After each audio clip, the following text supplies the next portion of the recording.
nawe wabimenye Rwanda Association for Local Government Authority ubu ngubu yashyizeho kalendari igaragaza imyanya y'akazi igiye gushyirwa hanze ku isoko, akaba ari imyanya ikabakaba 169 mu turere twose uko ari 30.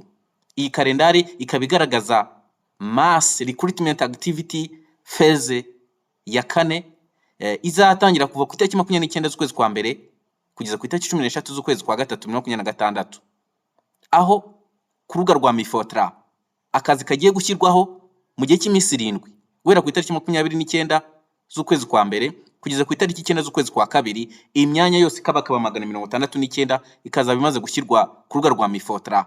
Ni mu turere tugiye dutandukanye, aho hari imyanya mu turere, mu mirenge ndetse no mu tugari. Hanyuma rero kuva ku itariki ya 10 kugeza ku itariki ya 18 nabwo Rariga izakora icyo bita shortlisting. Hanyuma haba amaclaim babandi baba bakreminze babaye rejected bazakreminga hagati y'itariki 18 n'itariki 20 z'ukwezi kwa kabiri 2026. Hanyuma ikizamini cyo kwandika cyo kizaba ku itariki hagati y'itariki 24 n'itariki 27 z'ukwezi kwa kabiri.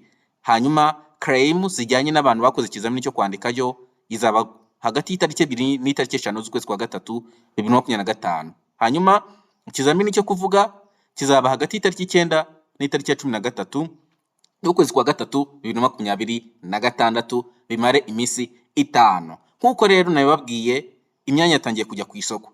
Sura urubuga rwa Mifotra. Mifotra ikaba yatangiye gushyiraho iyo myanya yose, ni imyanya y'uturere kugeza uyu munsi ku itariki 30 uturere turi kugenda dushyiraho iyo myanya.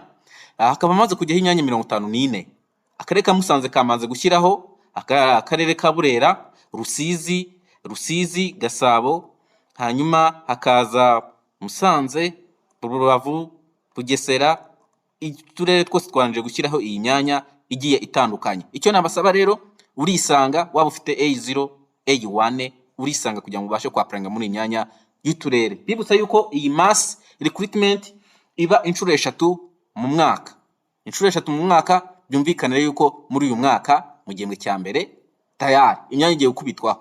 Hanyuma rero icyo nabasaba, kora subscribe kuri Yamaye TV, usure Mifotra, ubundi ukore application, ubundi wibonera akazi. Ciao ciao.